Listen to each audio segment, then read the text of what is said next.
Mateus 17, do 1 ao 9, diz assim: 6 dias depois, Jesus tomou consigo Pedro e os irmãos Tiago e João e os levou, em particular, a um alto monte. E Jesus foi transfigurado diante deles. O seu rosto resplandecia como o sol, e as suas roupas se tornaram brancas como a luz. E eis que lhes apareceram Moisés e Elias, falando com Jesus. Então Pedro, tomando a palavra, disse a Jesus: Senhor, bom é estarmos aqui. Se o Senhor quiser, farei aqui 3 tendas, uma para o Senhor, outra para Moisés e outra para Elias. Falava ele ainda, quando uma nuvem luminosa os envolveu, e eis, vindo da nuvem, uma voz que dizia: Este é o meu filho amado, em quem me agrado, escutem o que ele diz. Ao ouvirem aquela voz, os discípulos caíram de bruços, tomados de grande medo. Jesus aproximou-se e tocou neles, dizendo: Levantem-se e não tenham medo. Então eles, levantando os olhos, não viram mais ninguém, a não ser Jesus. Ao descerem do monte, Jesus lhes ordenou: Não contem a ninguém o que vocês viram, até que o Filho do Homem ressuscite dentre os mortos. Pode sentar, irmãos.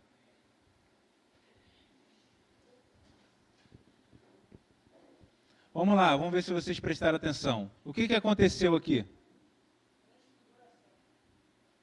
Transfiguração. De quem? E quem estava junto? Pedro, Tiago e João. Esses 3 eram os mais próximos de Jesus. Os mais próximos. Às vezes eu me pego pensando, por que Jesus investiu tanto tempo em Tiago, sabendo que ele ia ser o primeiro a morrer?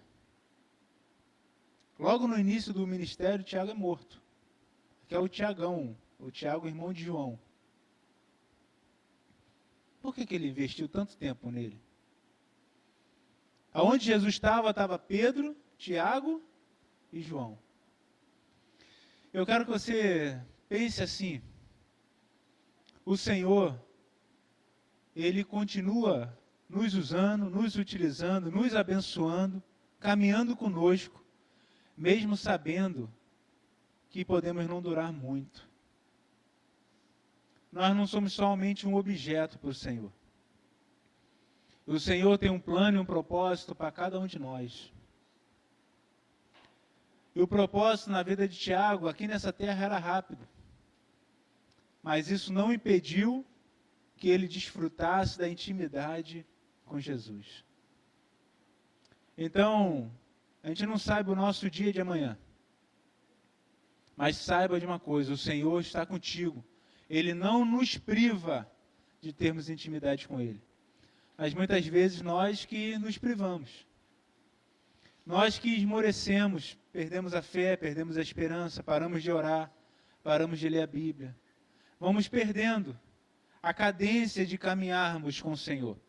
E essa cadência ela é perdida muitas vezes porque nós não nos lembramos por que existimos. Você existe para quê?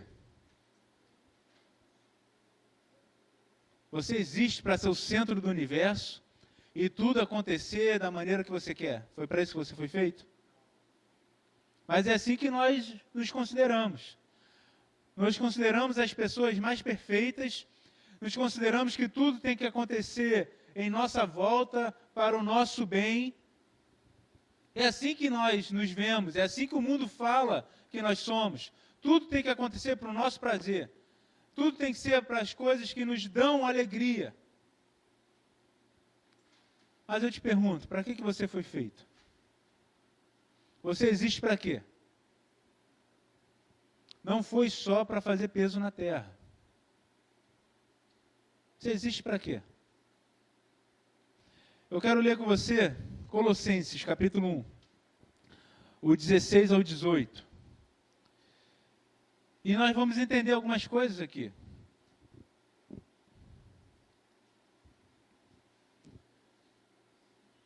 A confissão de fé, junto com os catecismos, vai botar na primeira pergunta assim: qual é a finalidade do ser humano? Glorificar a Deus e se alegrar nele para sempre. A resposta mais curta.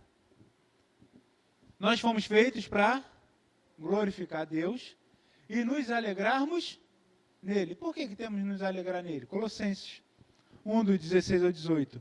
Pois nele foram criadas todas as coisas, nos céus e sobre a terra, as visíveis e as invisíveis, sejam tronos, sejam soberanias, quer principados, quer potestades. Tudo foi criado por meio dele e para ele. Ele é antes de todas as coisas. Nele tudo subsiste. Ele é a cabeça do corpo, que é a igreja. Ele é o princípio, o primogênito dentre os mortos, para ter a primazia em todas as coisas. Quem é o centro do universo? Jesus, o nosso Senhor, não é você. Sinto te dizer isso. As coisas não funcionam para o seu bem à sua volta, mas por causa de Jesus.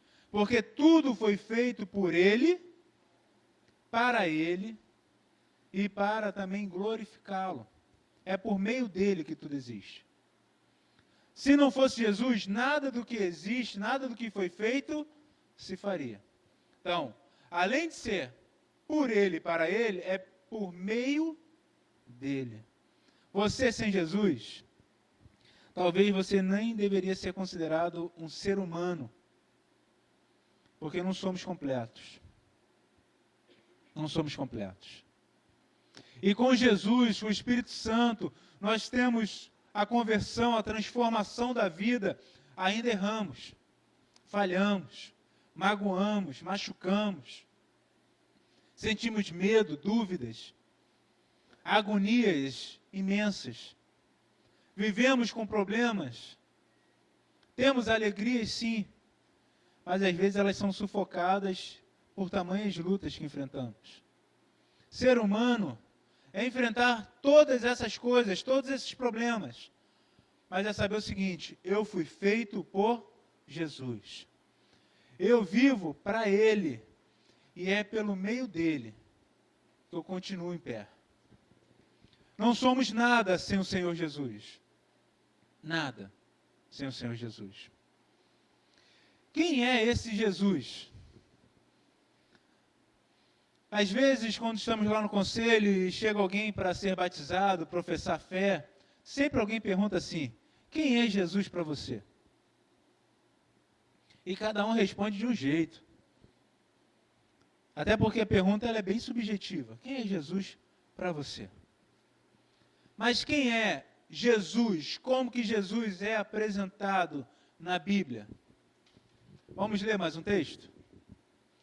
Efésios, capítulo 1, versículo do 20 ao 23. Eu amo Efésios, irmãos. Os 3 primeiros capítulos mostram todos os benefícios que nós recebemos do Senhor, em sermos salvos, eleitos. E os últimos 3, só tem 6, é o que nós fazemos com esses benefícios. Quais são as nossas obrigações no Senhor. O primeiro capítulo vai ser Paulo escrevendo o seguinte: como que o Pai planejou a nossa salvação, como que o Filho vem executar essa salvação, como que o Espírito Santo, ele sela e garante a nossa salvação. Aí depois ele para, no meio do discurso, e faz uma oração. É muito grande aquilo que ele falou, que é o ponto que ele para a carta e escreve agora uma oração. Agora eu me coloco de joelhos e começa a escrever.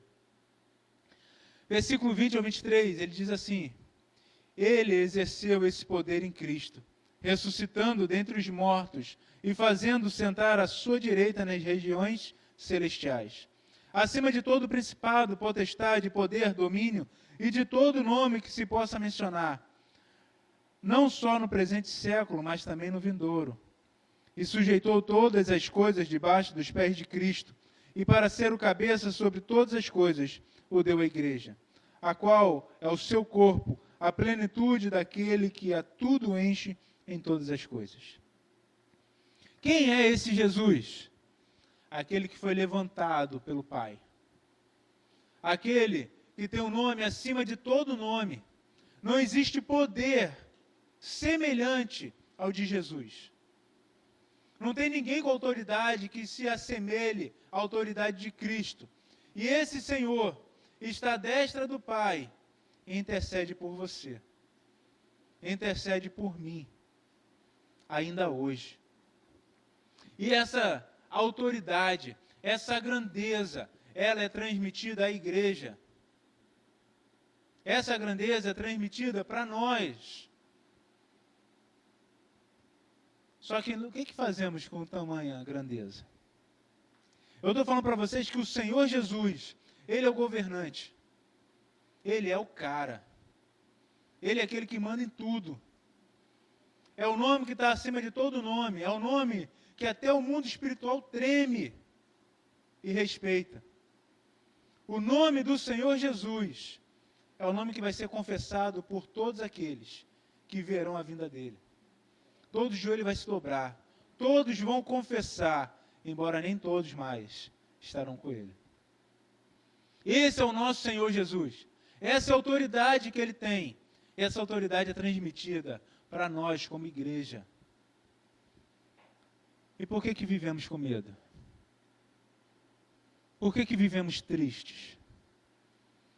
Por que a alegria nos é roubada a todo tempo? Por que vivemos murmurando e reclamando? Temos autoridade. A autoridade em Cristo. E essa autoridade é a autoridade que até a porta do inferno não vai prevalecer. É a autoridade que vão perseguir a igreja, vão matar a igreja, os membros da igreja. Mas o princípio da igreja nunca vai terminar. Ontem, no início da reunião do presbitério, o texto que foi pregado foi sobre Esmirna, lá em Apocalipse, a carta. Aí eu falei para o William, que estava do meu lado: William, você entendeu que eles vão morrer em 10 dias?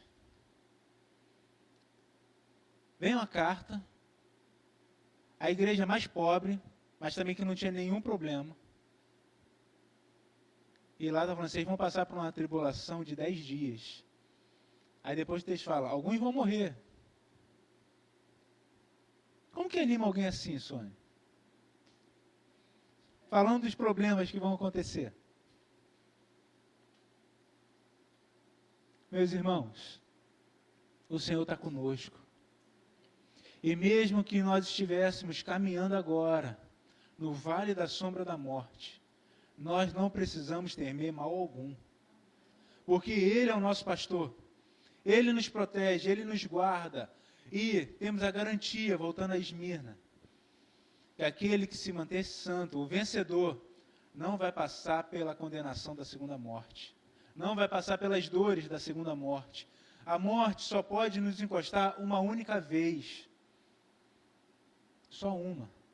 E depois nós vamos estar com Deus para sempre. Mas alguns vão ser condenados pela segunda morte. A segunda morte é afastamento de Deus pela eternidade. Agora eu te pergunto, meu irmão e minha irmã, qual é o Jesus que você serve?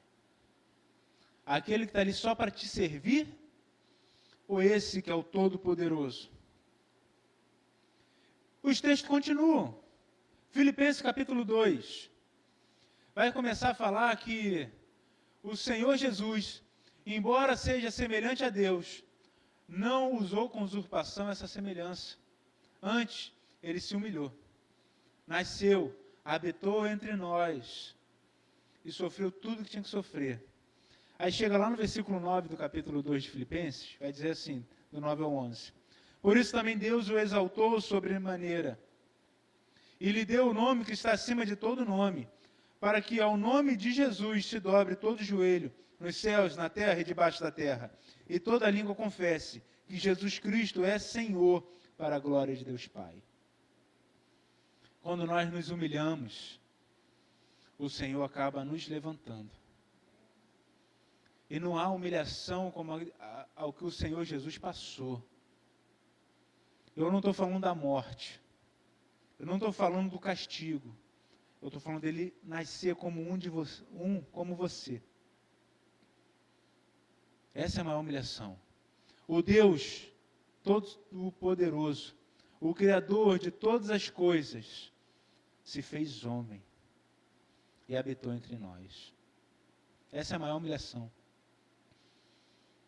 Ele não precisava ter feito nada disso. E ainda amava, ainda lavava os pés de seus discípulos, caminhava, encarava aqueles que andavam com ele, via tudo que ele fazia, e ainda tinham falta de fé, tinham medo. E ainda assim ele continuava ali, insistia, persistia com cada um de nós. Quantas vezes você foi de cabeça dura? Quantas vezes você teve medo? Quantas vezes você parou de confiar no Senhor? Quantas vezes? E o Senhor ainda está ali. A sombra dele ainda está ali te protegendo, mesmo sem você perceber. Quantas vezes? E o que nós fazemos com isso? Com essa informação? O que nós podemos fazer com essa informação, irmãos? Proclamar esse evangelho. Devemos proclamar esse evangelho. Segunda carta de Pedro, agora um Pedro mais maduro, capítulo 1, versículo 16 ao 19, ele vai falar assim: porque não lhes demos a conhecer o poder e a vinda do nosso Senhor Jesus Cristo, seguindo fábulas engenhosamente inventadas, mas nós mesmos fomos testemunhas oculares da sua majestade. Porque ele recebeu honra e glória da parte de Deus Pai, quando pela suprema glória lhe foi enviada a seguinte voz: este é o meu Filho amado, em quem me agrado. Ora, nós ouvimos esta voz vinda do céu, quando estávamos com ele no Monte Santo. Assim, temos ainda mais segura a palavra profética, e vocês fazem bem em dar atenção a ela, como a uma luz que brilha em um lugar escuro, até que o dia clareie, e a estrela da alva nasça no coração de vocês. Irmãos, Pedro está relembrando o que ele viveu nesse momento da transfiguração. Ele está falando o seguinte: a história de Jesus não foi uma fábula, não foi uma invenção. Nós contamos para vocês aquilo que nós presenciamos. Mas nem todos têm a plena convicção. Nem todos conseguiram compreender e acreditar por completo. Talvez você esteja aqui e ainda não acredita de verdade. Não acredita em todas as áreas. Tem muitos crentes hoje que falam assim: eu acredito em Jesus. Eu sei que Ele é Deus, mas não existe milagre. Essas coisas, se existiu, foi lá atrás. Não existem essas coisas sobrenaturais. Quero te dizer uma coisa: continue acreditando. Continue confiando. Continue insistindo. Porque mesmo você ainda vivendo em algumas trevas, o Senhor vai fazer resplandecer a luz no seu ser por completo. Às vezes a gente se depara com um problema, com a doença, com as dificuldades, e nós pedimos, nós oramos, e chega um momento que a cura não vem, a situação não muda, e nós vamos esmorecendo a nossa fé. A gente até confia, mas eu acho que o Senhor não faz mais essas coisas. Continua confiando, até que a luz da alva brilhe no seu coração, até que volte a brilhar com toda intensidade. Talvez você já experimentou também, talvez você já viu os milagres, já viu a soberania de Deus, você realmente teve uma experiência transformadora na sua vida, só que o tempo foi passando, você foi se acostumando com as coisas de Deus, e hoje você está afastado do primeiro amor. Você acredita com seu intelecto, mas não acredita mais com todo o seu ser. Você sabe que o Senhor existe, você sabe que a transformação ocorreu, mas seu coração voltou a enrijecer, voltou a ficar como uma pedra. Isso acontece na nossa caminhada, irmãos. E nós precisamos estar vigilantes, para que certas coisas não aconteçam. Mas eu quero voltar ao nosso texto principal.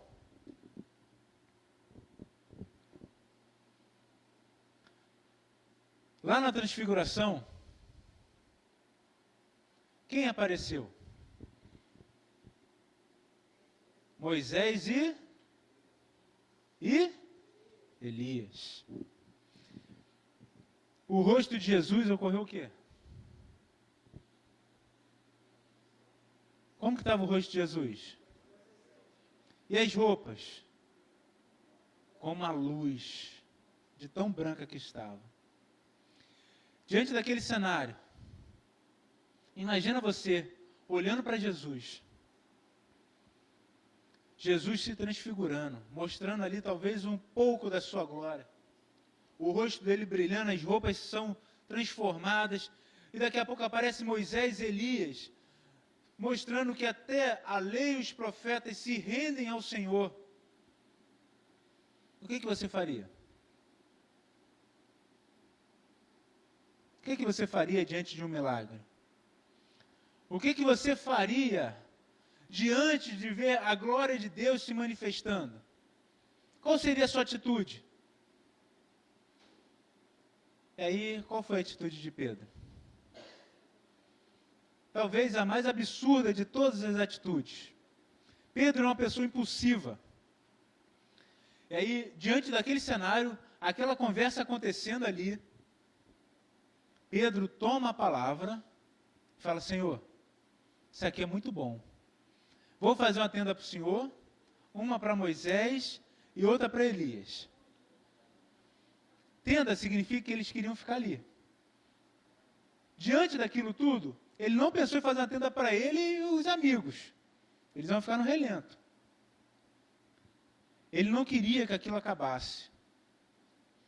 Quando a gente está tendo experiências com Deus, sentindo, algumas coisas estão acontecendo na nossa vida, os momentos bons, onde a nossa fé está mais firme, a gente não quer que esse momento acabe.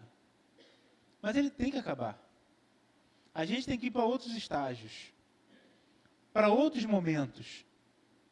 Meus irmãos, Pedro, ele ia ganhar mais se ele tivesse ficado quieto.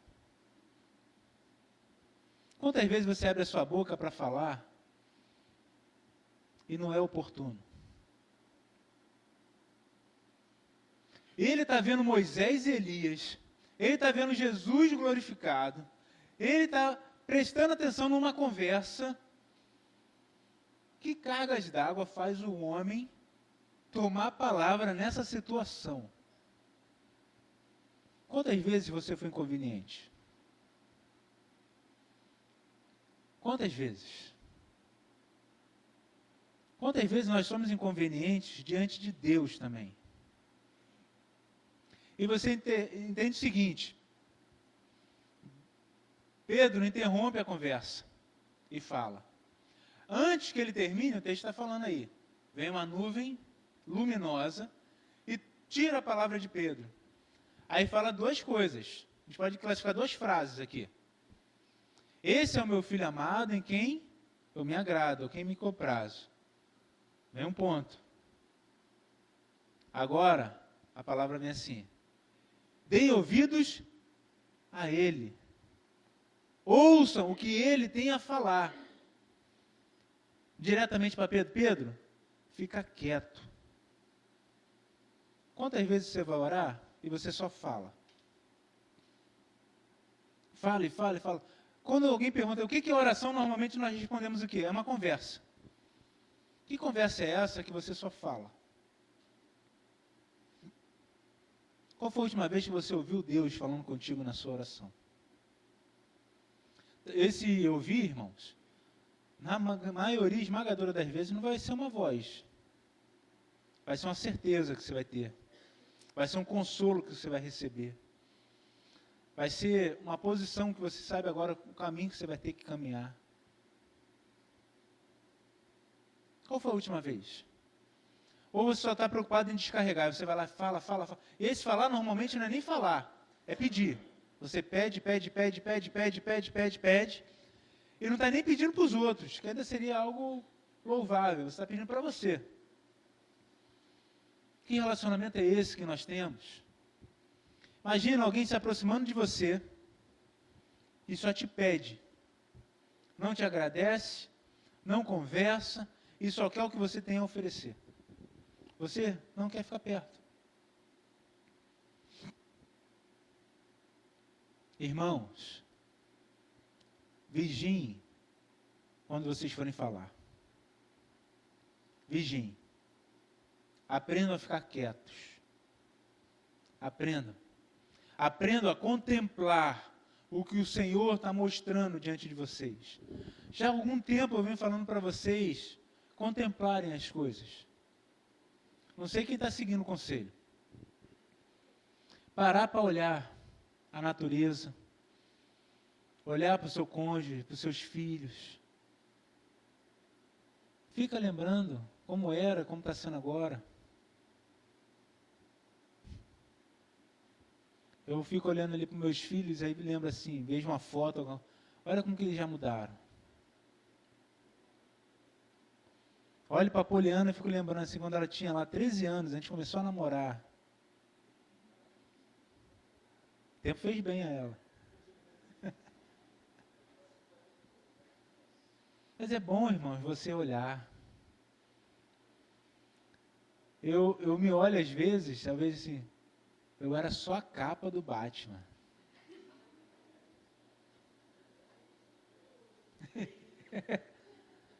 E teve uma época que eu estava na especialista e ainda estava careca. Irmãos, Deus tem sido bom. Só que nós precisamos contar os nossos dias.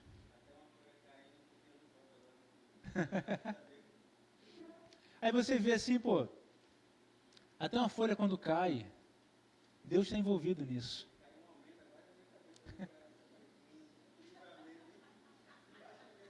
Já era.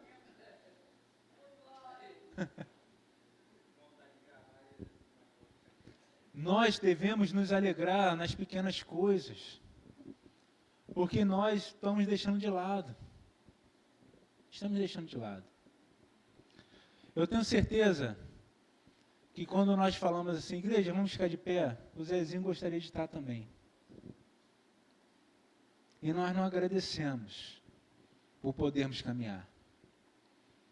Nós não agradecemos por podermos estar aqui hoje, e muitos estão internados, queriam estar na igreja. E tudo é motivo para nós não irmos. Quantas pessoas estão sofrendo agora, e nós podemos estar aqui nesse momento, no refrigério, na casa de Deus, junto com os irmãos, ouvindo a voz do Senhor. Devemos agradecer. As dificuldades existem para todos nós, problemas tem de monte, mas a gente tem que conseguir parar e contemplar o que o Senhor tem feito, o que o Senhor já fez, e renovar nossas esperanças para continuar. Normalmente, quando nós olhamos para o passado, é só para relembrar as tristezas.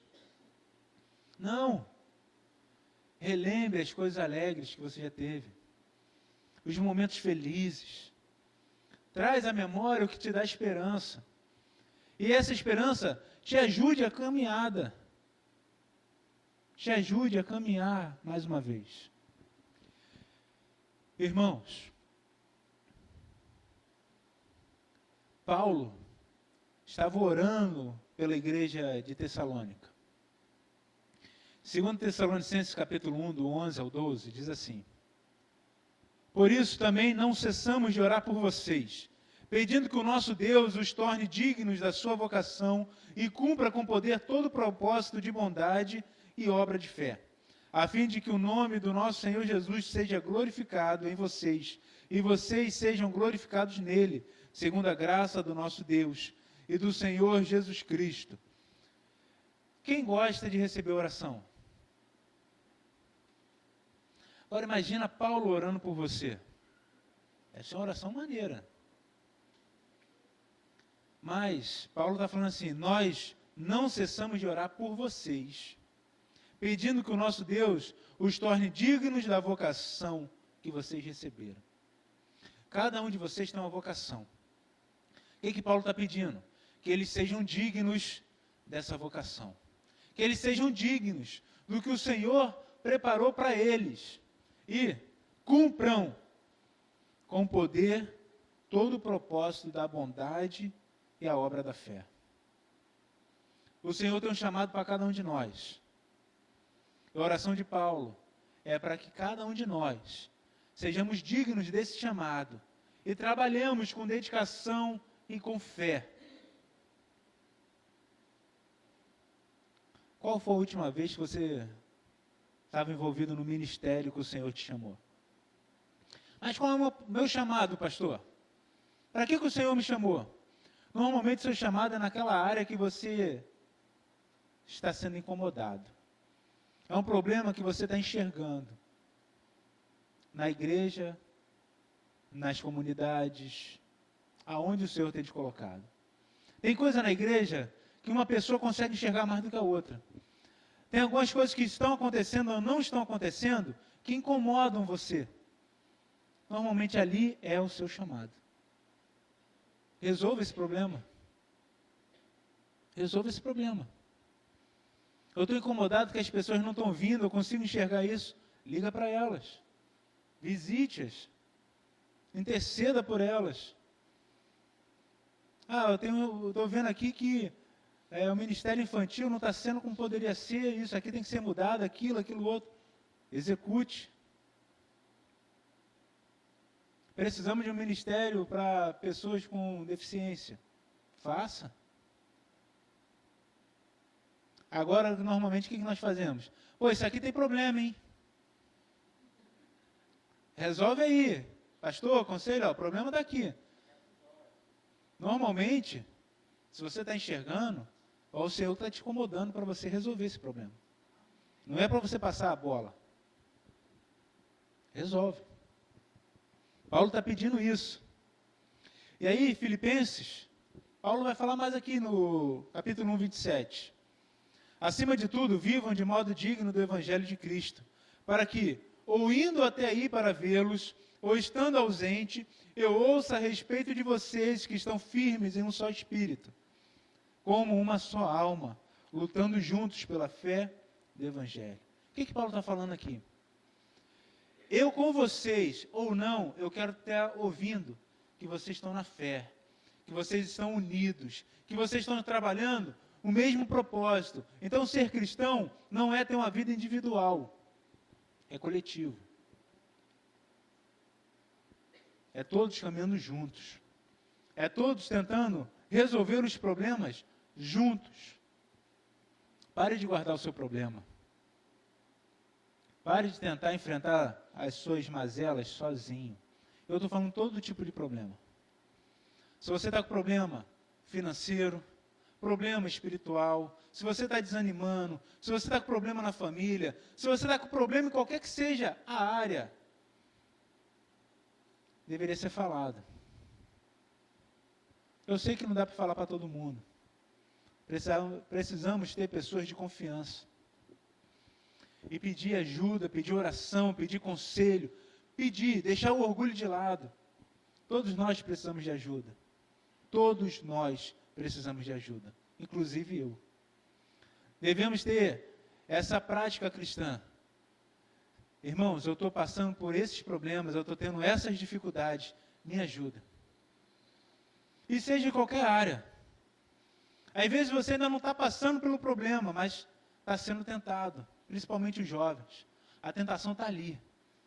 Meu irmão, me ajuda que eu estou vendo que eu vou cair. Eu estou enxergando isso, me ajuda, vamos orar, esteja comigo.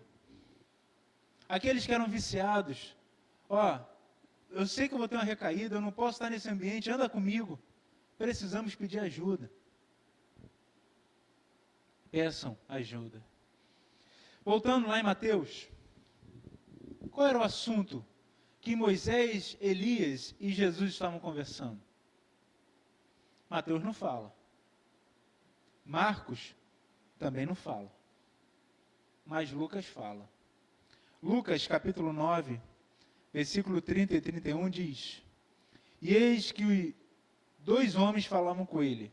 Eram Moisés e Elias, que apareceram em glória e falavam da morte de Jesus, e que ele estava para cumprir em Jerusalém.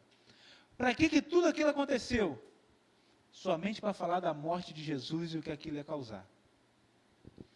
A morte de Jesus nos transformou o mundo, trouxe esperança para toda a criação, porque os filhos de Deus serão restaurados.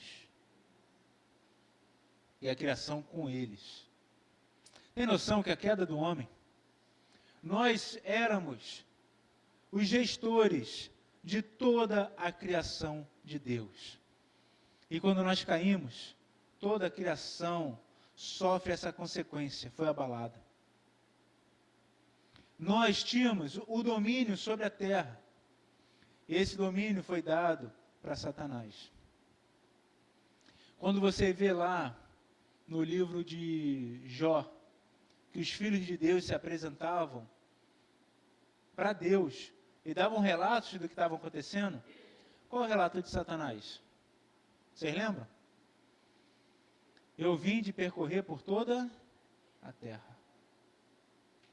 Quem tinha que estar dando esse relato lá era o homem.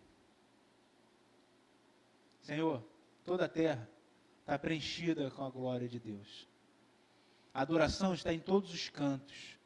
Nós nos reproduzimos e fomos enchendo a terra e estamos te glorificando, e o jardim foi sendo expandido, e agora o jardim é toda a terra que o Senhor fez. Esse era para ter sido o relato. E qual é o relato que a humanidade tem passado hoje?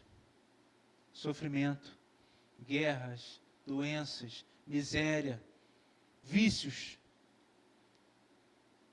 Antigamente a pessoa era o vício no álcool e ia ser morador de rua. A maioria deles eram viciados no álcool.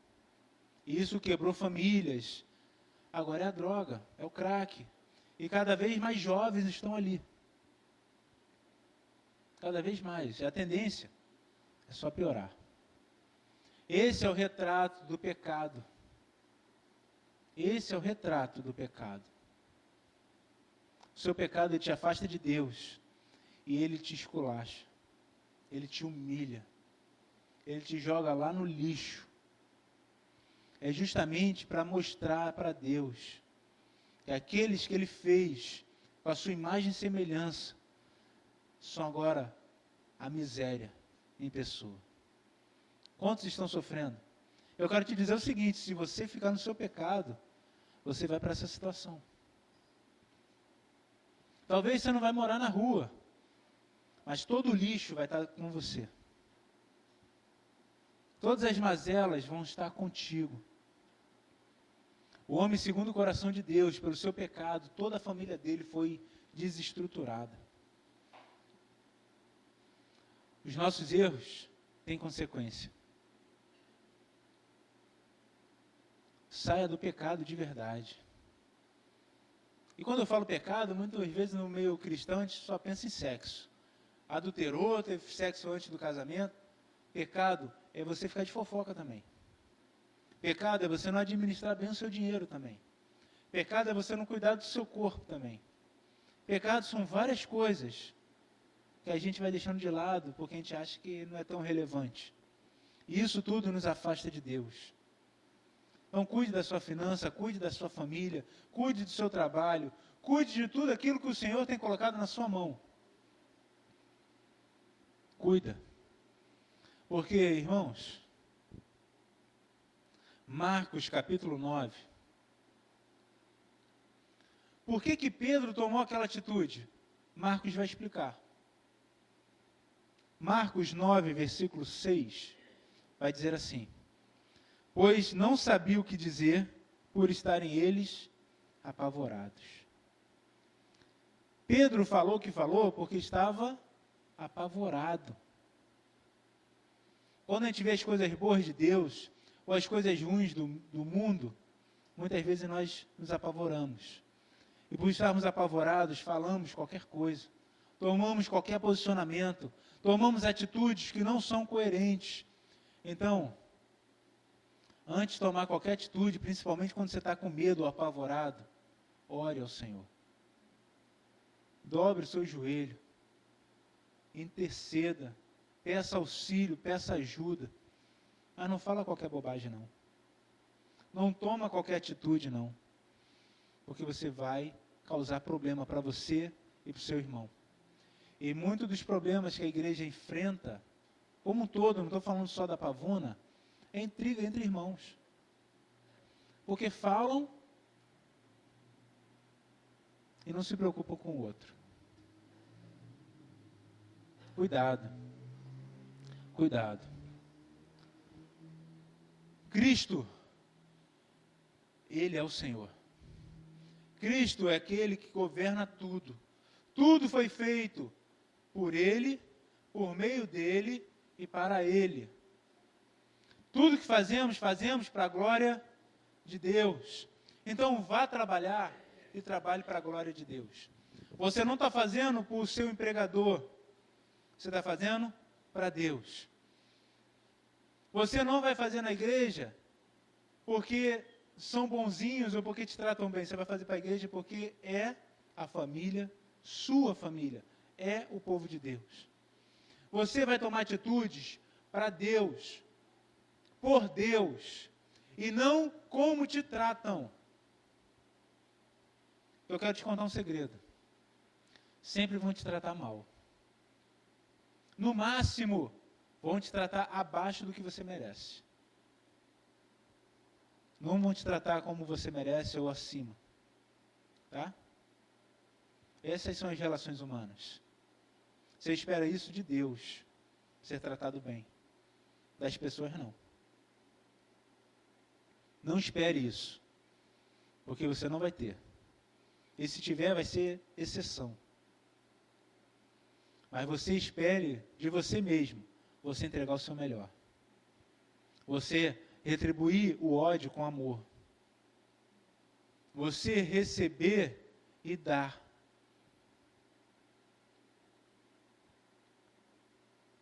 Meus irmãos, isso é difícil. Porque em nenhum momento o Senhor mandou você tirar satisfação. Pelo contrário, te bateram no rosto, você vai dar? Você tem dado?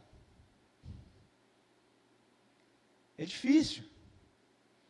Quantas vezes nós retrucamos? Quantas vezes nós fomos ofendidos e ofendemos em troca? Quantas vezes devolvemos o mal com o mal? Nós não somos chamados para isso, não. Espere o pior do próximo, mas entregue o seu melhor. Por que eu falo assim? Porque se você espera o pior, qualquer coisa que venha de bom, você já se alegra. A sua expectativa está lá embaixo. Eu vou fazer, eu faço por amor, eu não faço para ter reconhecimento. Se o reconhecimento chegar, você vai ficar mais alegre. Mas se ele não chegar, você está preparado. Viva com maturidade. Viva com maturidade. Você vai fazer pelos outros o que você gostaria que fizessem por você. Não quer dizer que vão fazer. E muitas vezes você vai fazer, você vai se dedicar e a resposta vai ser sempre ruim. Esteja pronto para isso. Ser cristão é isso também. O Senhor é aquele que está intercedendo por nós. Ele é o primogênito entre muitos. Vivemos nessa terra, mas não somos desse mundo. Não somos daqui. Aqui precisamos buscar também alegria, conforto, prosperidade. Talvez não chegue, mas precisamos estar buscando. Mas, vindo as coisas boas desse mundo ou não, o que importa no final é, quando ele voltar, você vai estar na primeira ressurreição ou não? Quando ele voltar, você vai estar na vida eterna ou na morte eterna? Ele vai voltar. Ele vai voltar. E aí, tome atitudes de crente. Lembre que você não é desse mundo. Nesse mundo falam para você retribuir o mal com o mal. Nesse mundo vão falar para você agir no desespero, tomando atitudes que não glorificam a Deus. Essas atitudes são tomadas por medo, por desconhecimento, por negligência. Não façam como Pedro fez aqui. Não façam como Pedro fez aqui. Eu quero que você lembre da pregação de quarta-feira. Quem estava aí quarta-feira? Salmo 16, versículo 11. Salmo 16, versículo 11.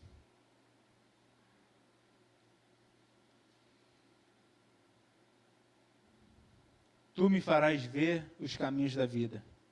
Na tua presença há plenitude de alegria. À tua direita há delícias perpetuamente. A felicidade você só vai encontrar ela plena no Senhor. Enquanto você estiver buscando felicidade em pessoas, em situações, em circunstâncias, em dinheiro ou no que seja, você sempre vai se frustrar. A maior felicidade está no Senhor. Se você tiver felicidade no Senhor, você vai conseguir ser feliz em meio às tristezas. Você vai continuar sendo feliz e tendo paz em meio aos desesperos que vão tentar provocar. Mas não tome atitudes. Não tome atitudes pelo desespero, pelo medo ou pelo afã de querer retribuir o mal com o mal. Vamos ficar de pé, irmãos? Reconheça quem é Jesus de verdade. E reconhecendo, veja se Ele é o mesmo Jesus que você segue.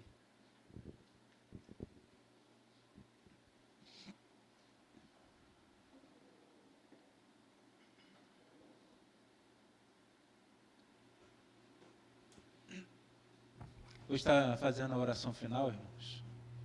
E eu peço para os irmãos orarem. Ontem começou a reunião do presbitério. Então vai ser de segunda a sexta-feira. Tem coisas que vão interferir diretamente na nossa igreja. Então esteja orando, esteja intercedendo. Tem muita coisa lá para ser decidido. Tá bom? Vamos orar? Senhor, nós te agradecemos por mais um dia que o Senhor nos concede. Te agradecemos, Pai, pelo culto que podemos prestar ao Senhor. Te louvamos pela oportunidade de estarmos juntos como a família da fé. Nos ajuda, Senhor Deus, a quebrar o orgulho do nosso coração e a pedir ajuda em todos os momentos que precisarmos.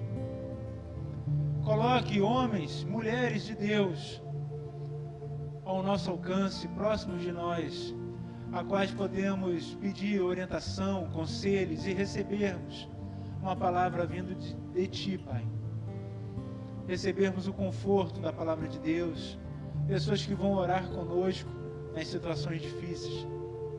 Senhor, abra nossos olhos para que possamos nos arrepender do mal que temos cometido. E mesmo quando cometermos, que rapidamente o Senhor nos desperte, para que possamos pedir perdão, confessar os nossos pecados e restabelecer a comunhão contigo e com os nossos irmãos. Senhor, nos ajude a retribuir o mal com o bem. Nos ajude, Senhor Deus, a mostrar o caráter que o Senhor tem nos dado. Mostrar, Senhor, quem nós somos em Ti, através das nossas atitudes e das nossas palavras. Senhor, a transmitir a Tua palavra, não por meramente termos ouvido, mas por termos experimentado, por estarmos vivendo a Tua palavra, que possamos transmitir, que possamos ser crentes de verdade, que Te glorifica, Senhor Deus, em tudo que faz, seja no trabalho, nos estudos, na família, que possamos Te glorificar, Senhor Deus, em todos os momentos da nossa vida. Senhor, nos perdoa porque não estamos administrando bem as coisas que o Senhor tem nos dado, a nossa saúde, o nosso corpo, a nossa família, as nossas finanças e todas as áreas. Senhor, nos ajuda, abra nossos olhos para que possamos mudar as nossas atitudes, o nosso comportamento e termos, Senhor Deus, como te glorificar em todas as áreas da nossa vida. Senhor, nos leva em paz e segurança aos nossos lares, nos dá uma semana abençoada, mas também repleta de desafios, onde possamos colocar a nossa fé em prática, a nossa confiança no Senhor seja renovada e fortalecida. Senhor, esteja conosco todos os dias da nossa vida e que nós possamos te glorificar em nome de Jesus. Amém. Recebam a bênção, irmãos. Que a graça e a paz do nosso Senhor e Salvador Jesus Cristo, o amor de Deus, o nosso eterno e poderoso Pai, a comunhão e as doces e maravilhosas consolações do Espírito Santo de Deus esteja na sua vida, esteja com a sua família e esteja com todo o povo de Deus espalhado pela face da terra, desde agora e para todos sempre. Amém. Pode sentar, irmãos.